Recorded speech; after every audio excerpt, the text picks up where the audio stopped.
Test.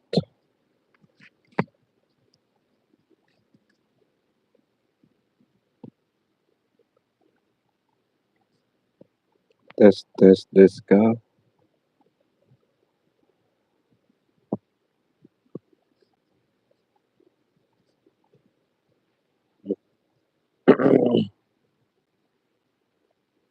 Hold on, guys. I just see test if our mic is working. Test. Test if our mic is working. All right. All right. All right. Test if our mic is working.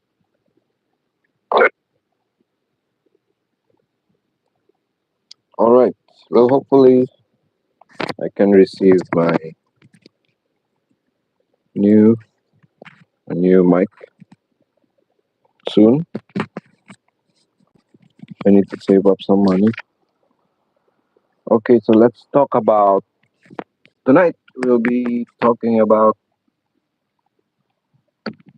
skin tones. Okay, skin tones. I've been scouring internet for a while, and I've seen people like struggle with skin tone, and I did struggle with it in the past when I started painting it. So I want to share the process or the path I took and how I kind of trained myself to understanding skin tone. So the first thing is understanding the object. Okay? So understanding skin. Skin is just any other material, right? So we can have this. It has different properties, right? Its specularity, translucency, all that stuff. So we can go deep into that later, but for now we just want to be basic, right? So skin is basically it absorbs light. So light is very important. The color of the light is very important when it comes to painting skin tones. Like for example, say here, this printout, you can see that this girl, the tint is generally warm, right? The tint of the image itself is a little bit warm, maybe +5 yellow, red. So basically, her skin turns from the pale color to a yellowish color, right? Because of the tint. So we have to watch out for that when looking at your reference. This one, my reference is towards the red. So there's too much red. So the shadows become purples and such like that. So when you're looking at your photos, first think about the tint, the general tint of the image. So in here we can see that the blues, look at it, even the blues look a little bit yellow, greenish, right? So it turns into like this phthalo. So there's greenish to it because of the warm tint of the image. So we can lower the tint of this image, move it to a little bit blue to the, we can move it to the green side or to the red side. But then we lower the saturation and move to the green, or we move to the red and then lower the saturation. We can see, we can lose all of this warmth, right? Because yellow disappears first. So, uh, was that too confusing? I mean, the point is, when painting, you need to mix a color for your lights. Okay, look at this. So in this, color palette. So I have here a bluish, a cold light. Then I also have warm light. Okay, that's just for the light side. So I have this white mixed with a little bit of blue. And then this is actually already a pre-mixture. This is blue, desaturate blue with white. Okay, so this blue is also mixed with a little bit of gray. It's not a pure blue compared to this one, but you can also use ultramarine to create your bluish light. Okay, so you create a piles like this for your lights. Okay, so I have here warm light and I also have cold light. Okay, so I applied it here. If I applied warm light here,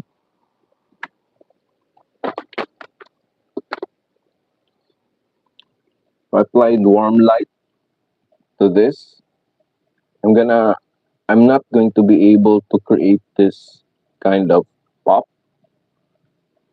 So instead of just relying on value, I use contrast to enhance that light, make it shine more. Okay, so we have warm here. So this is yellow, warm, and then cool light here.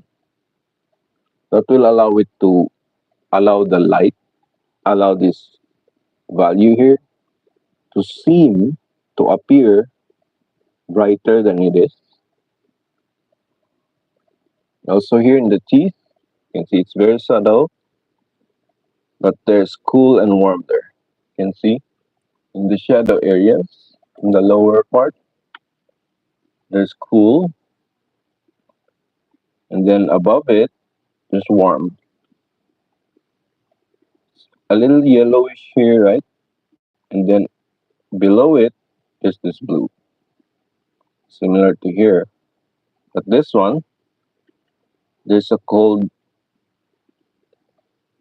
color here with also a cold white, so it doesn't pop out too much, right? So cold, it won't. So if we use light, warm light here, it's not gonna appear uh, voluminous compared when we use contrast. So that's one of the thing there. So in relation to up to light. So light again is very important when it comes to skin or any other object actually. So the atmospheric light or the global tint, global light, then the light itself that hits the object. Now to mix the skin color itself, the default color of the skin, let's say in a neutral lighting condition, uh, we will never be able to see it in its full glory. It's like there's no level of light that we can see the color of the skin exactly. Okay, because when we lower the color, when we lower the light at a certain degree, it starts to lose vibrance. The color of the world is actually a little bit uh, uh, desaturated in real life. So when you look at, let's look at my skin here. Ah, the light, the camera is affecting it more. Let's just this. This color is never really the exact color that you're seeing. Okay. So when we create the default, the base skin tone, it is important to think about the saturation level or the chroma level of your base tone. Because if we start at a high chroma, then we're going to lose the ability. This one is um, at starts at a very high chroma because of the reference. The reference is just it's just similar to this. It's like there's no shading too much. There's no dark and light. It's just like a flash photography.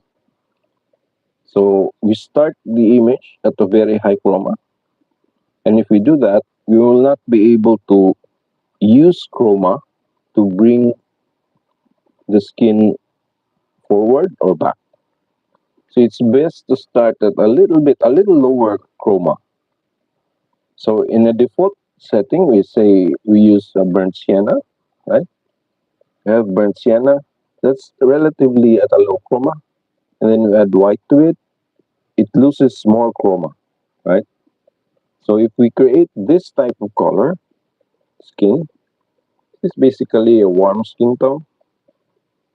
Uh, I think white people, Caucasian skin has this. They can use this.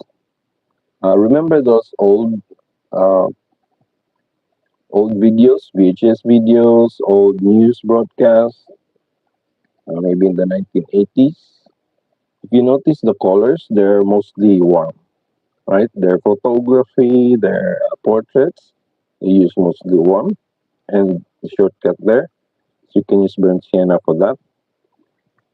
But then you don't just add white to make it round, right? So let's say you start here from burnt sienna here, right? This is not burnt sienna, of course. It's not pure burnt sienna. If we want to increase the value, right, we add white, we're gonna lose a lot of chroma. So it's gonna look weird. It's gonna look uh, weird. So instead of using losing chroma by using white, we use the color of the light, right? So there's no white light really. If we use white light, like there's no warmth to the light because you can only have cool and warm light, right? So if we use just pure white, we're gonna lose a lot of color, of course. We're gonna desaturate. If you notice the colors on like X or Twitter, photo photos from phone, flash photos, there's really no color to them, right? So and the light is so high, and like the exposure level is so high that we lose all of that. We lose all information. So it's best when you start at the your base color, right? Starting from the base color here. To increase the value, use the color of the light. And in this case, we can use warm and cool. Now when I use this cool, since this is blue, and burnt sienna is essentially like a yellow red or yellowish red, right? So there's red in there mostly, and a little bit of yellow. When we use the blue, we're gonna lose a lot of that orange there, and we're going to be left with since let me think, since it's a yellow red and it's blue, yeah, we're gonna lose a lot more yellow, but keep the red at a darker, so it's gonna look weird, something like this.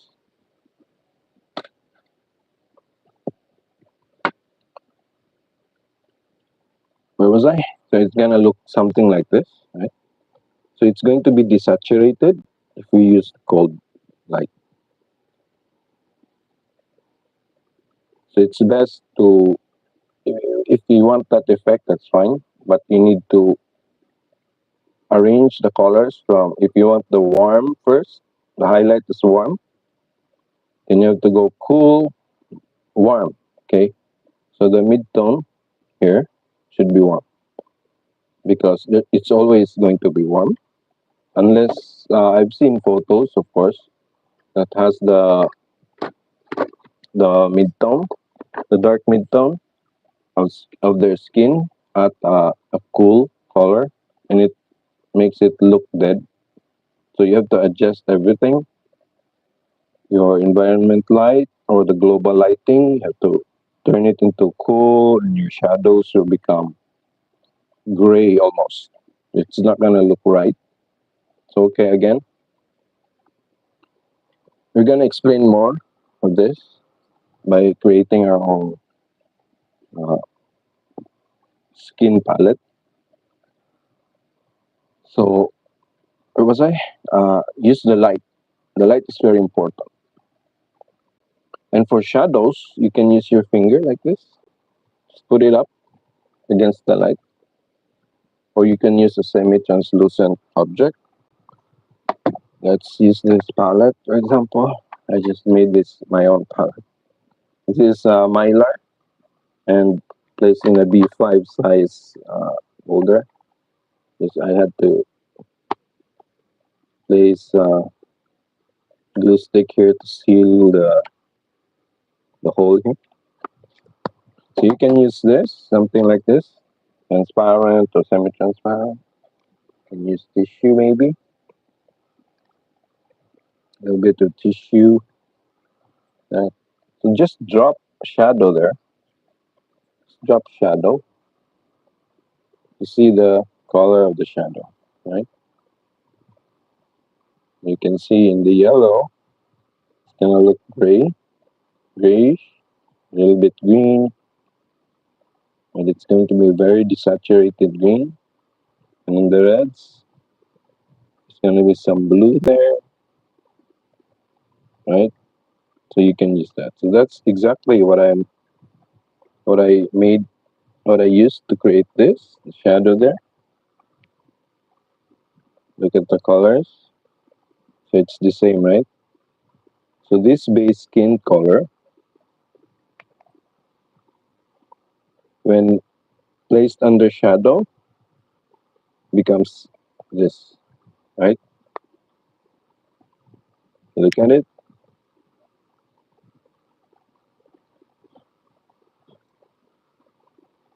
I hope you can see it.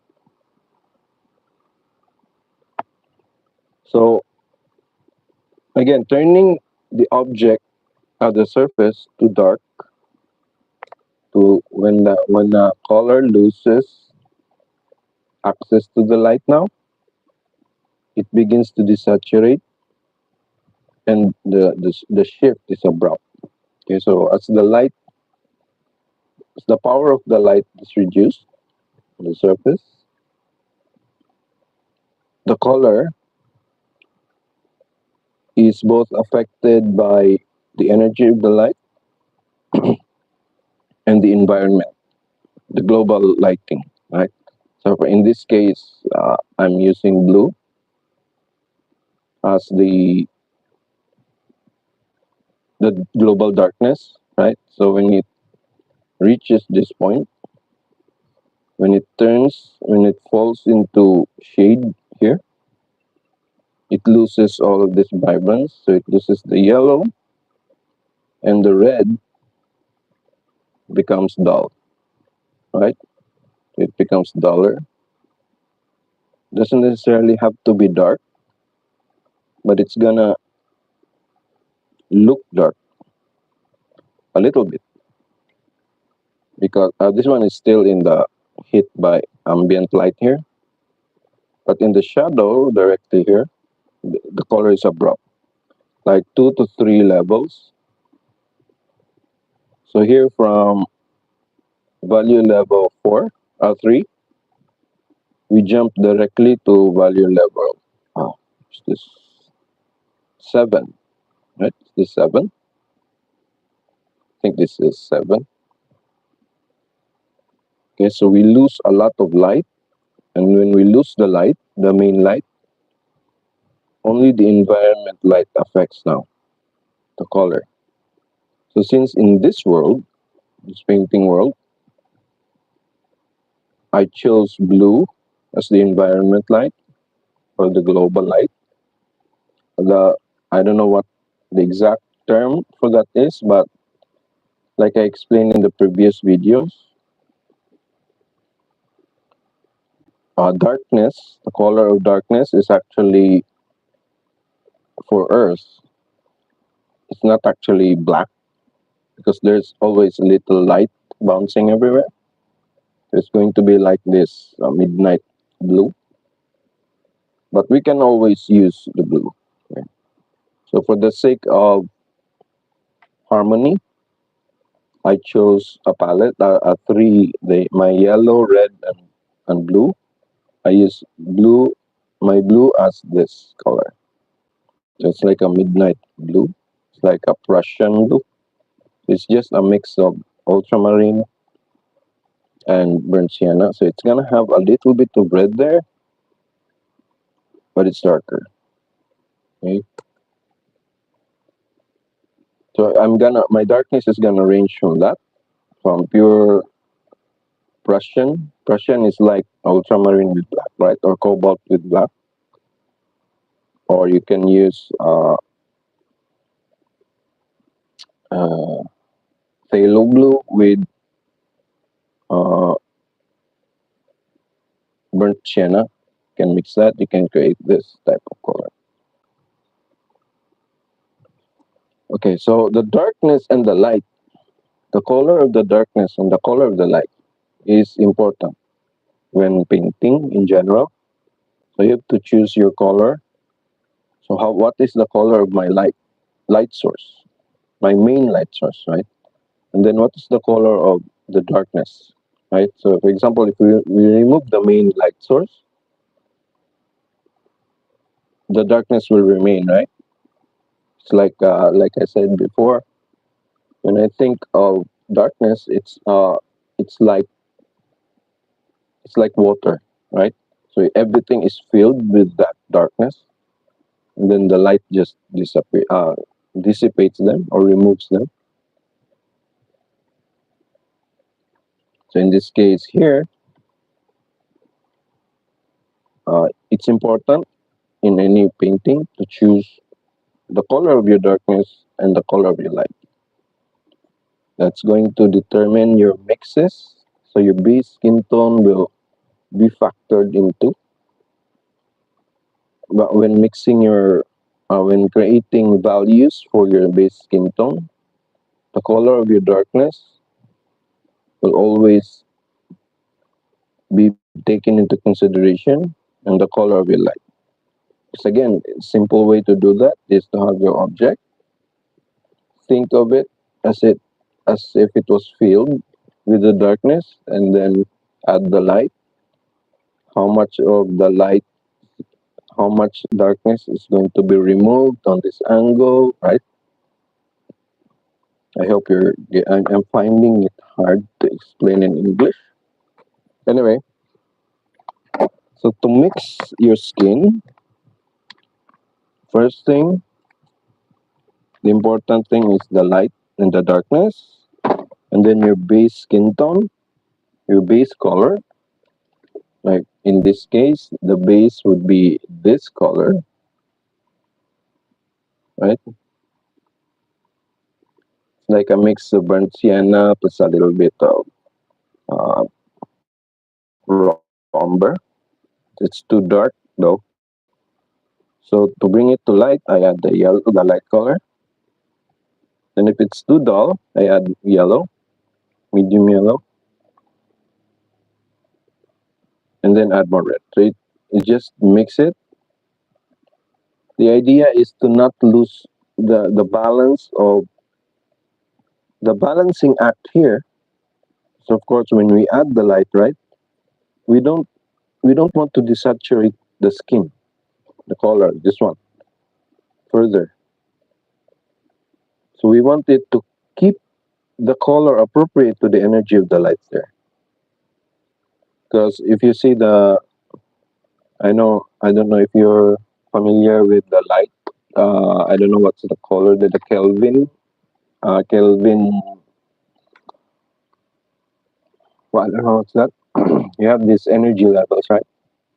So you have uh, 56,000 Kelvin, 42,000 Kelvin, right? So as the Kelvin value increase, we go to this small space of white, and then it goes to blue, right? Then if we lower it, we go from yellow to orange to red, then to uh, like deep red, and into this blackish dark red color, right? So this the energy of light affects the color that we see. Okay, so as this one, the light is coming from here, I guess, everywhere, but mostly here in front. So as it turns away, this is like a 45-degree, like that angle.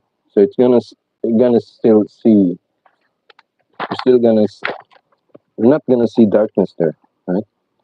So here's my light here, light source coming from here. You're not gonna see darkness there. And if I turn this, no darkness. So I'm seeing now here, so the light hits the surface. If this was not skin, it's going to turn, lose the yellow, but retain the red, because as we lose energy, right? So red is going to be at a low energy. So we're gonna retain the red, but of course we're gonna desaturate a little bit, but just a little bit, tiny bit. It's okay if you don't even think about desaturating, but it's best to desaturate the red a little bit with burnt sienna. If you desaturate with raw umber, with burnt umber, it's gonna affect it more, too much. So we're gonna lose a lot of yellows, which is the higher energy surface. So it's like our brains understand this. I'm just not able to present it correctly. So to explain that further, the best way. So first, I took the time to understand how objects are lit by light.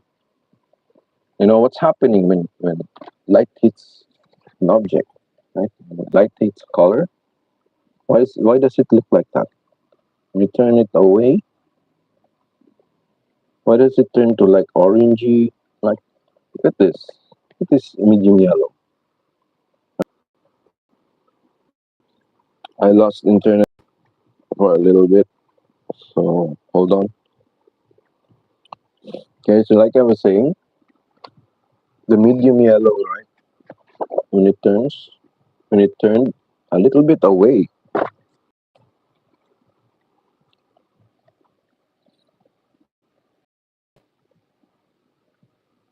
there's a difference.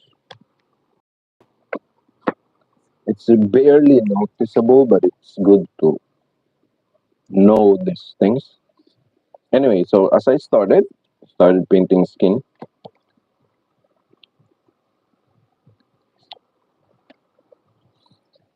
I basically used skin tints. Okay? Skin tints. Of course, white is not present here. You can basically use this colors. It's too red though. You can use this as your light source. So how do we mix this? Right? You can use this as light source. Just add some white.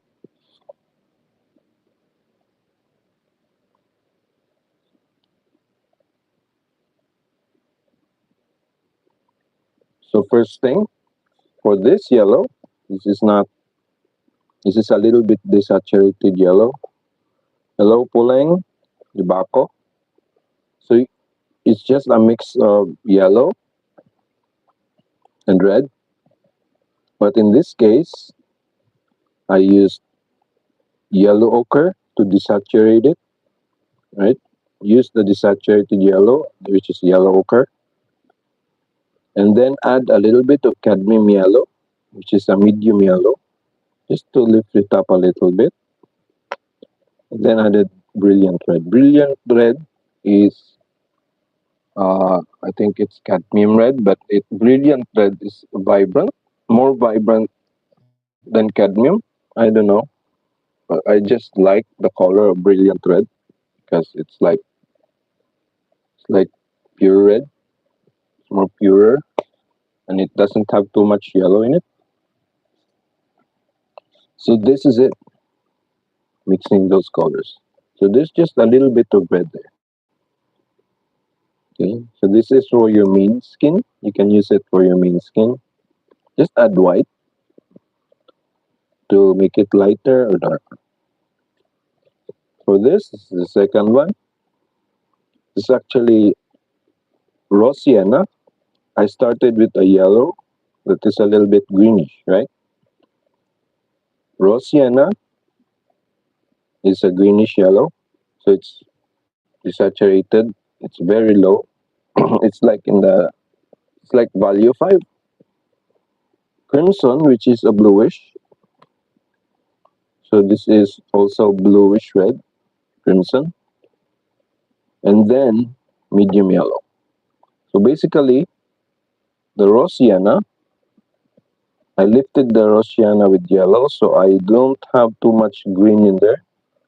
Because if there's too much green in adding the crimson, we're going to create too much of a bluish red, similar to this, right? So I wanted it to be a little bit bright. But of course, you can change the formula. Just look for a way to get this color. So it's like crimson, but not too crimson. Crimson is almost the purple, right? This is just a reddish. It's like a blood red color. So blood red is a little bit darker, right? It's not too bright, but of course there's my cousin's blood is a little bit like vermilion color. I don't know what's wrong with your blood, but my blood is dark color, similar to this. So it's like a pink in simpler terms, but it's desaturated. Look at it. The chroma, it's not very pink. Okay, so this is your second color. So you have now yellow and red, right? So next, so we have the light in the base, and now we have this brownish color. You can use this for a lot of things, but basically you can use just the two of this and just skip these for now and just use this for simplicity's sake. But if you don't want simple, I'll just go through it. So number 3, this is just burnt sienna plus raw umber. So raw umber is like dark yellow. Burnt sienna is red with a little bit yellow, and these colors are very desaturated. They are at the value, raw umber is value 2, so that's very dark. Burnt sienna is at, I think, 4. Is it 4 or 5? So it's around there, 5. It's very dark. So when we mix both of this, we're gonna end up, because there's a lot more burnt sienna here, of course. So we're gonna end up a lot in the 4 region, for value 4. And then you add yellow ochre, which is at the value 6, I guess. It's 6. It's a higher value. So we're gonna end up around at 5. Right? So it's just It looks kind of like your normal brown, but it's yellowish, right? So in comparison, this I could mentally I could think about this as a yellowish brown. Compared to this is a reddish brown, right? And then this one is a bluish brown. That's how I think about it. This one is a purplish brown, right? So we go to number 4. This is the greenish brown. So basically, this is raw sienna, which is a greenish yellow, as raw umber, which is a dark yellow. So it's gonna create this desaturated yellow. It's almost grayish, but with the yellow. And then we add a little bit of burnt sienna, which is a red. So that's where we get this little bit of red in there. So you can feel that there's a red there, right? But most of it looks like desaturated yellow or dull yellow, right? So it's like dark color. So when we add white to this, it's gonna look white. You can use it for desaturated areas like here, right? Like grayish color. So when we mix this, when we pair this with red, this is gonna look very dull. This red is to our brains very vibrant. So when we put them side by side, like here, I add a little bit here. It's gonna look like a dead color, right? Here, gonna look gray, feel gray. Doesn't look gray, but it feels gray when you look at the entire picture. Okay. So number 5. So these are the skin tones again, the skin tints that you can use to start. Of course, this is not the default ones. I'll explain later. So number 5, you can use crimson plus umber plus burnt sienna. Okay, so as you can see, this is purplish. So crimson is already a red with it's like purple. It's already purple. Plus umber, which is a yellow, that's going to kill it. That's going to desaturate everything lower. Then we bring back the red and the orange, the dark orange or red, yellow, red, by adding burnt sienna. So we're just focusing on the desaturated earth tones here. Okay, and then we're desaturating them, killing them, but have them. The important is to have these colors, these pigments in the mix. Why? Because my reasoning to that is when I'm going to mix it with a different color, okay, we already have pigments here that are already here. So they're not gonna counter each other too much. We have a little bit of control to our pigments. Because if we use a foreign pigment that is not here, let's say I'm gonna use manganese here, manganese blue, and phthalo here, but have none of those pigments in here. So I've achieved this using these pigments. When I mix them together by blending here, the brush, it's gonna create something. It's gonna turn things into mud. But if the pigments are already here to everyone with just varying degrees, right? So we have small amount of sienna here, small amount of. These are compatible. I think it's better to think about this as compatible pigments, right? So like orange or red, crimson is compatible with uh, red ochre. It's compatible with uh, burnt sienna. Burnt sienna is actually a very versatile pigment. I think everyone should have it. it's compatible with uh, ultramarine, like that. Okay? So when we mix them together, they're not gonna turn into mud. So that's my thinking. So I have to have my pigments have to be at least number one, be in the mixes just varying degrees, but also those pigments need to be compatible. Like when we use phthalo, for example, use phthalo, there's a color that is too far from phthalo. Like for example, ultramarine violet.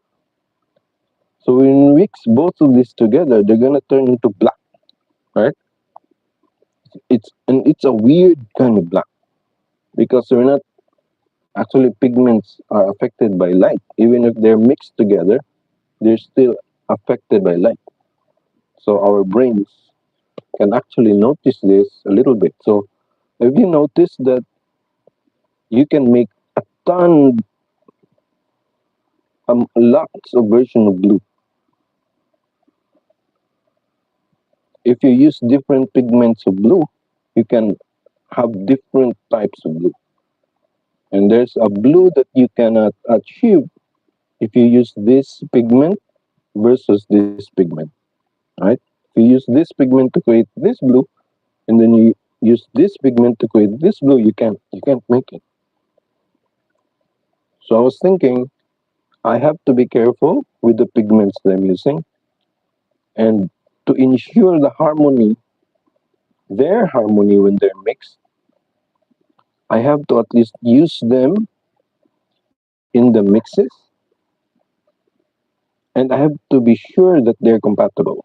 So when I mix them together, they don't turn into a weird color, right?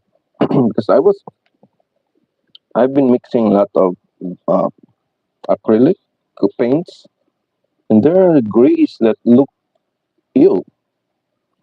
There are blues that look ill, and I don't know why.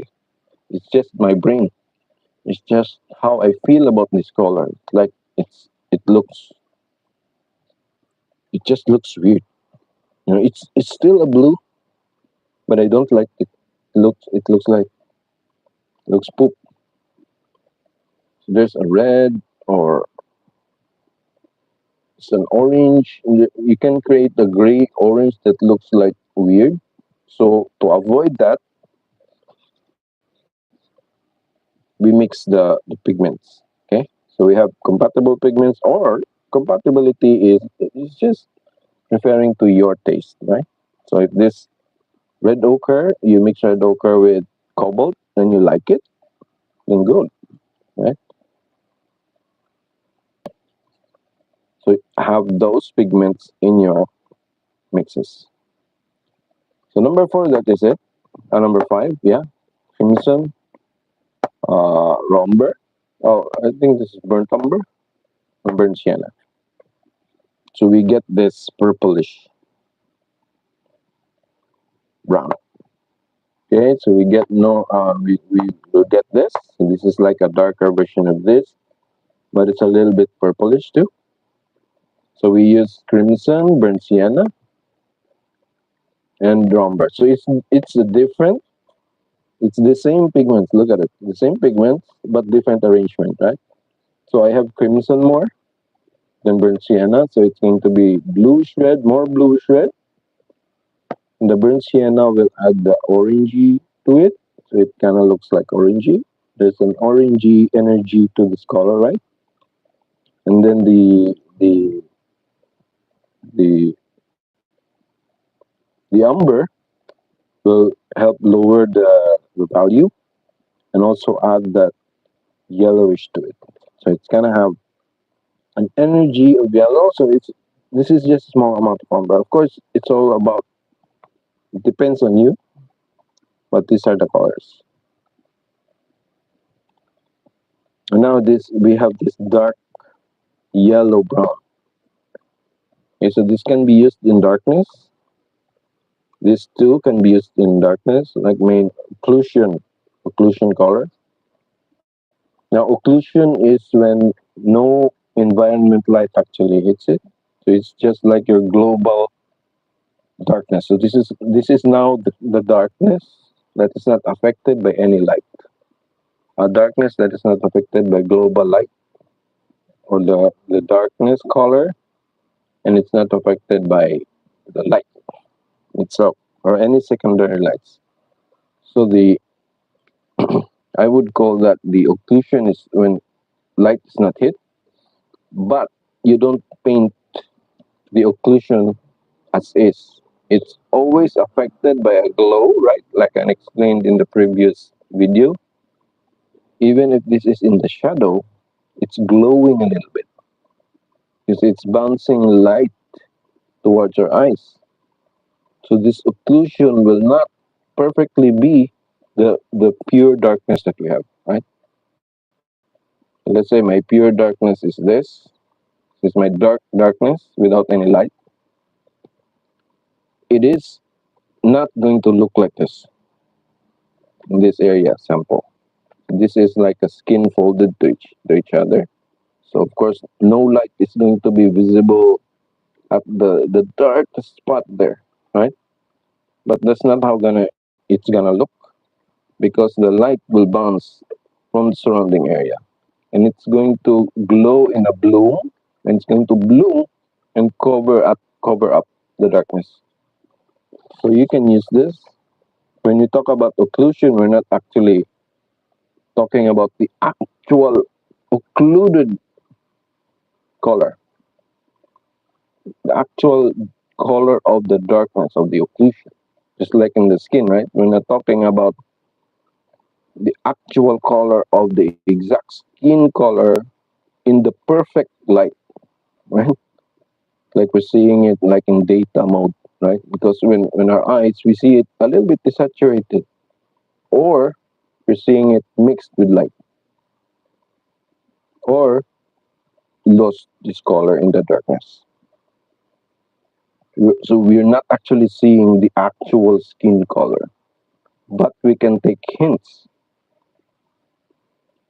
by knowing that it's a little bit desaturated. So when we lift the saturation a little bit or the chroma, that's going to be the actual color of that.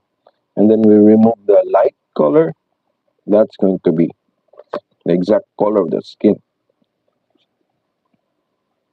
Anyway, we can use this for our darkness. And you notice there's purple darkness here, yellow. So this is the blue, yellow, red. And then we have this, basically orange, right? Yellowish brown, or this yellowish black, red black, purple black, violet black, or basically orange violet. Okay. So again, my principle, my thinking is it doesn't matter what it actually looks like, but the energy that it has. So all of the energy of these colors here, of these pigments, will always be here. So I think of the energy of these individual colors. That's why I said in the previous video to get familiar with your tube colors, the tube colors. So burnt sienna, your cadmium red. Just remember how they look like so that when you paint, let's say you had cadmium here, then add medium yellow or like Indian yellow, right? So yeah, cadmium, mix it with Indian yellow. The amounts, the different amounts that you add, you can actually visualize it because you're familiar with what crimson looks like, right? Like for example here, what type of red is this? Take away the light.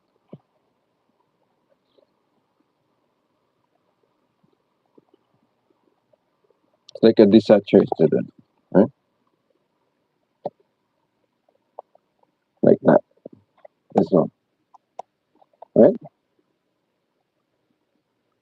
And this one, what color is this?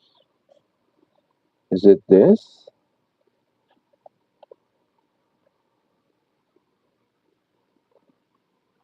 Or is it a mix of this?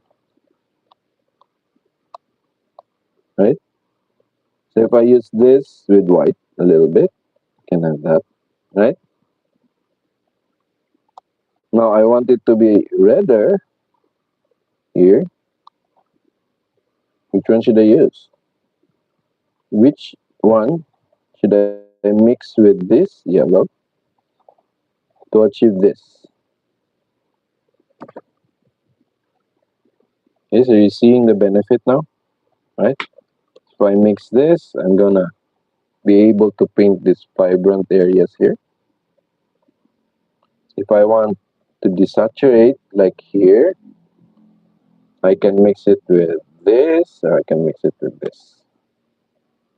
Okay, and if I want the darkness here, I can just basically use this purple darkness, or mix it with a little bit of this.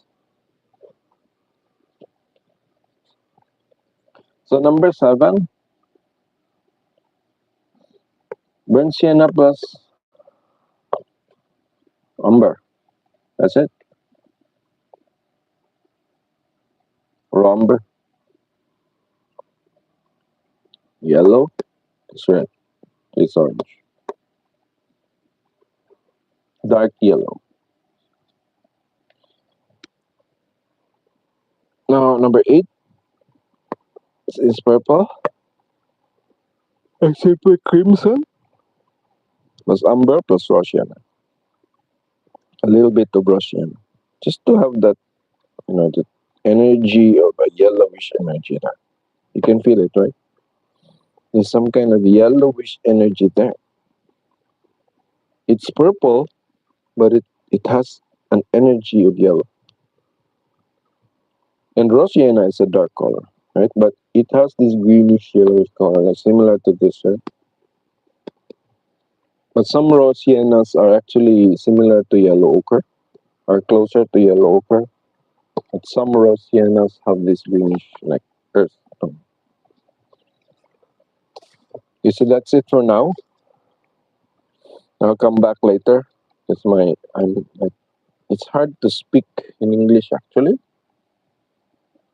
and I'm giving you all of this information not in a logical arrangement, but intuitive arrangement. So you have all of these parts, right? So you can just arrange it in your brain as you like. Yes, for example, we spoke about the importance again in review. We spoke about the importance of light, the color of your light when it comes to mixing or painting skin tone. So the color of your light will always become more dominant as the skin faces the light source.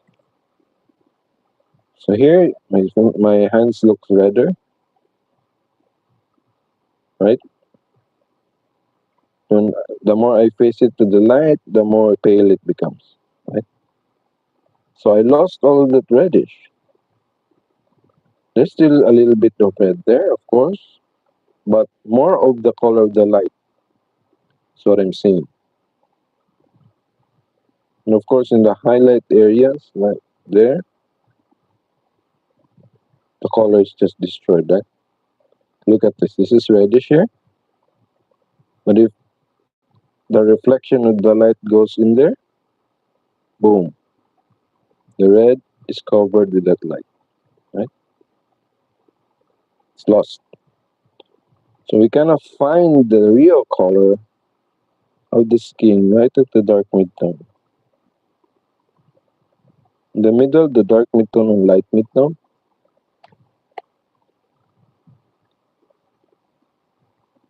Of course, you don't have to be precise, immediately precise. Like right from the get-go, I have my colors, I have this, right? You can mix as you go, but then, again, after that, we talked about this. skin tints, which is very useful. Then mixing them, the importance of having compatible pigments or pigments that look good together when you mix them, look good in your eyes, of course, feels good in your eyes. So when you look at them, you feel good when they're mixed. When they're put side by side, the other color does not become shit because of the one other color, right? So when we put them side by side, no color is like turned into looking like shit, right? It's like it's just like with people, right? So when some groups, some group of people, when you go with them, you kind of become shit. Like like you feel bad, and they make you look bad, like you don't fit in there, right? The same with colors. So you can actually do exercises like this. Just mix in your palette and see if they look great. Like for example, this gray here, I kind of don't like it too much. This desaturated yellow, I don't like it that much. Kind of looks dirty when mixed with these colors.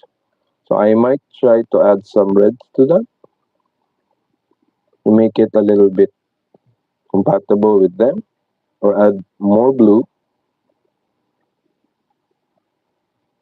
to make it more contrasty.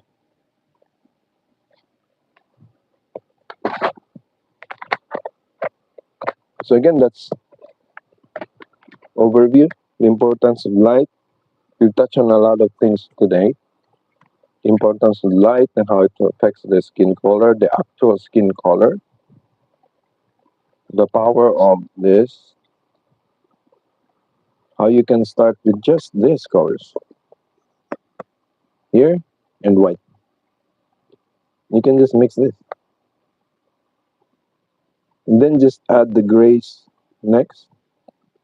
Like after you painted this, after I painted this, for example, I can add more gray here, can enhance the blues because blue will look gray when paired with this. Like here, it looks white, but it's not actually white, that's bluish. Side by side with yellow, it kind of looks white. It's weird. So just add them afterwards. Just experiment. Um, I guess that's it. Of course, we'll be talking about this again as we go, as we paint, as I keep painting here. I'm gonna keep talking about this because you don't have there's no exact science for this.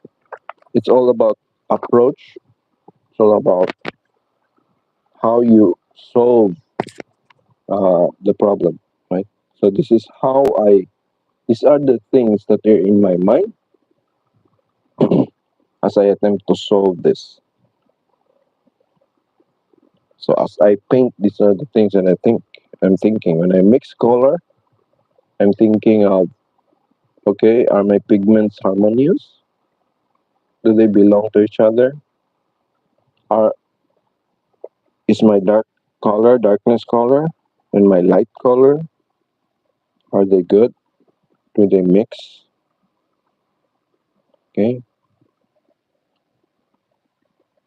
Do I have my main yellow tint, blue, and red? Again, when tints, I'm speaking of tints. Your When you use it out from the tube, right? So you have blue, yellow, and red. They're too separate. They're too much apart because they're not harmonized. They don't belong to each other yet. So in order to solve that, you have to mix the other colors into them, but still keep the main color. So let's say you have medium yellow or cadmium yellow, right? Mix it with a little bit of your ultramarine and your red. Your chosen red and your chosen ultramarine. Just a little bit. And then your ultramarine, mix it with a little bit of that red and your yellow. So they're actually already mixed together. Or you can have a, a fourth color, like if you mix them everything with white, right? So your blues will be a little bit, not from the pure tube, it's going to have a little bit of white in it. Your cadmium yellow will have a little bit of white in it. Your cadmium red will have a little bit of white in it. So they're going to look harmonious when you paint them. Because they have this color that is in every single one of them. So you can use white or you can use another color, your tint color. You can mix a separate color. Like say I would use, let's say I use Prussian. And then just mix the Prussian color to everything. Or you could use burnt lumber. You can mix burnt lumber to all of your piles. And that's going to harmonize everything.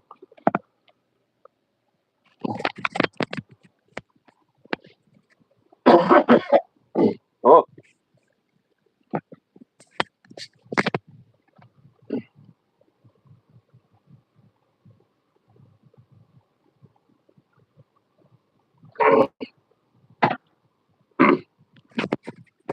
wow.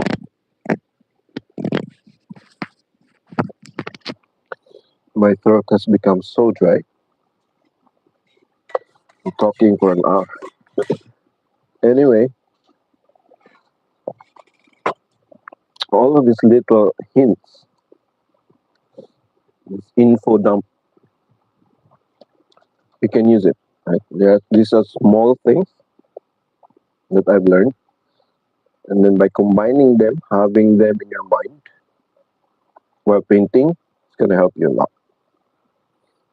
So, in conclusion, for tonight, when you're mixing your skin color, you know, don't have too much piles, like individual piles for your mid shadow. No, you can use the skin tints. You can use this. I use this. And starting out, or you can move on to just simply start here. Just have your light, your darkness.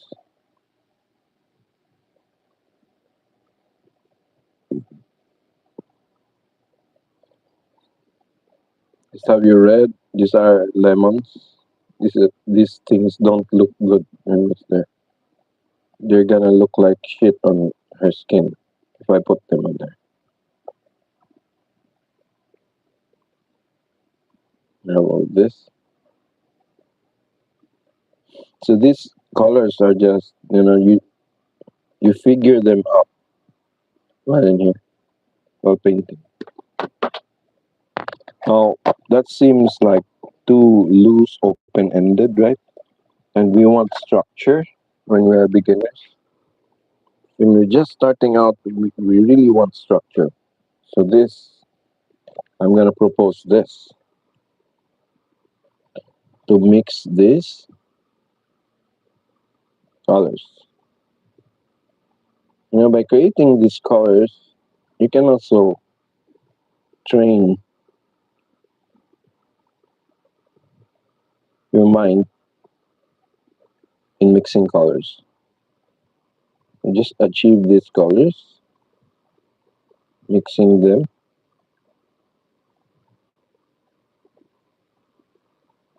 So we have reddish yellow, yellowish red, an orange, a yellow, or a green, green and brown, uh, about this. These are darker versions of them, basically. This is a darker version. That, this, that, this, and that. And we have a darker version of that. That purple. Okay? So I hope that helps anyone, somebody. It kind of feels confusing at first. But just by hearing all of these things, it's gonna help. It's gonna help you. It's gonna activate your mind to ask the right questions. Like, he said something like this.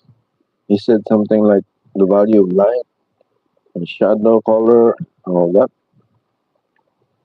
So you're gonna figure it out on your own, and that's so much better than being told what to do.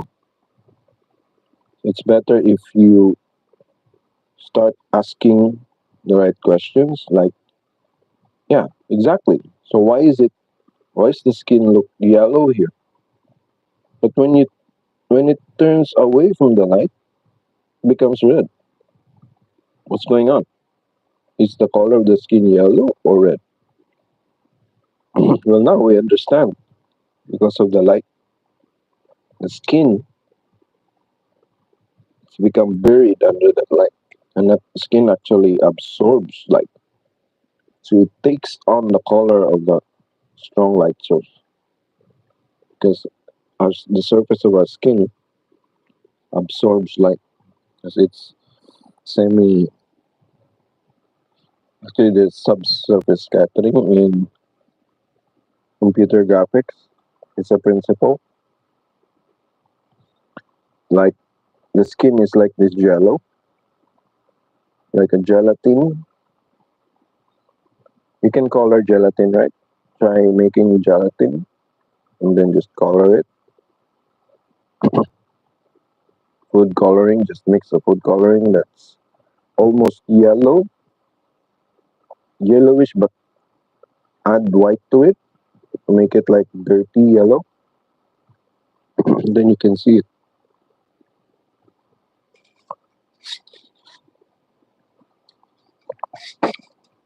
So the upper portion of our skin is like jello, but then there's something underneath it. So it's not actually like TPE. So it's not like silicone or TPE because the jello portion is really thin. Then there's fat underneath that, and fat is a different kind of object now, different kind of surface, and it reacts to light differently. So anyway, I hope that helps someone out there. Oh, just wanna share that. Thank you so much, and we'll be talking about all of this stuff next time. Of course, we will always be talking about all this stuff. And I'm hoping to get a better mic in the future. So I understand that my English is not good, and the way I think is can seem too scattered to somebody, but it's actually more of an intuitive way of thinking. I have idea, different ideas that I give out. I give out all of these different ideas, and all of these different ideas, if you understand them, they're gonna help you do achieve your objective. It's basically like kung fu, right? Kung fu is not martial arts is not like logic. So after this, you do this, right? You kind of know different thises, different actions. You know this, you know that, you know different things. Then we go into combat. You apply all of them, right? So it's the same with painting. So of course, we're gonna see how that it's applied as we paint this. As we continue painting this, we're gonna see. At least you have an understanding now why I do the things I do and where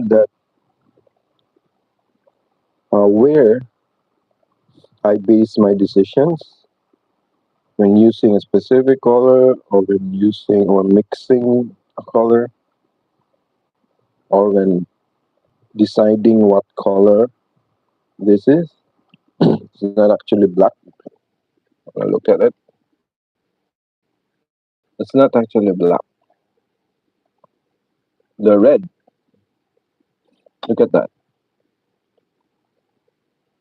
And it's not hard white here. Right? It's not like immediately blue and it goes black. Or it goes, people look at this as black, but it's not actually black. There's red in there. So both of these are harmonized because of this glow here, a reddish glow that is in everywhere.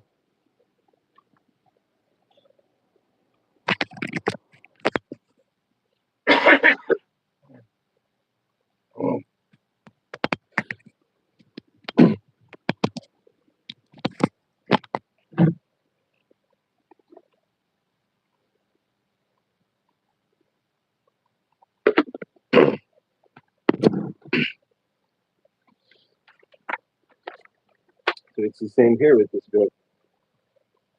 Look at that.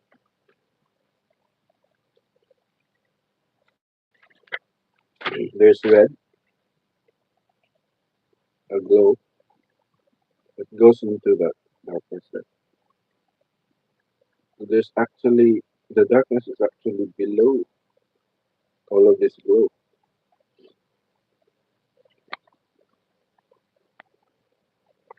Right? Here, shadow, or nose, shadow.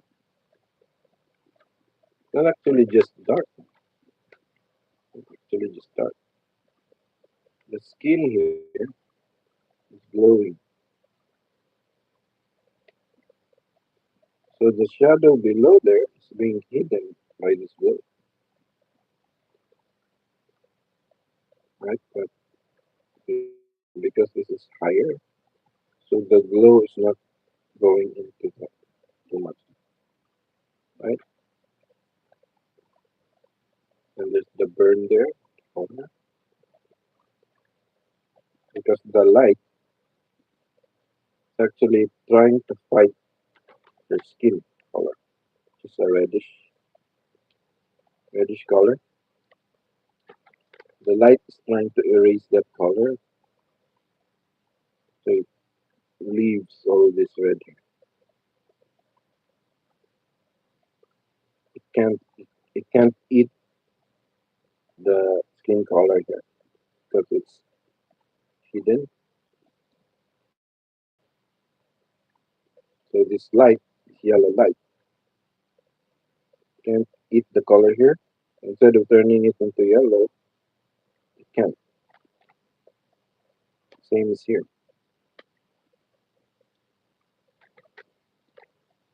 Same as here. So as the surface turns away, like what we did in my hand a while ago, so as it turns away, the light can't cover that anymore. It loses it's not reflecting to us directly, unlike here, the nose, right? Is the light reflecting to us, but here it's only eating it a little bit. It's covering the skin color a little bit. Because the skin is not actually uniform. If we remove all these light effects and we just have the texture, skin texture, it's not actually, our skin is not actually plain single color, pinkish color. It's actually different colors. The nose is a little bit greenish here, and it becomes red. So when you look at skin textures, is used in computer graphics and 3D graphics. You can see that the skin texture is actually messy underneath. If you want it to be realistic, there's a lot of imperfections in the skin, like dark, light colors, like that. And then the light just unifies them all. So it's killing it. And the energy of the light affects the as it turns away, then bloom, the bloom of the skin, the subsurface scattering of the light. All of this light effects diminishes the differences in the skin texture, in the actual color of the skin, diminishes their, it kind of unifies all of them.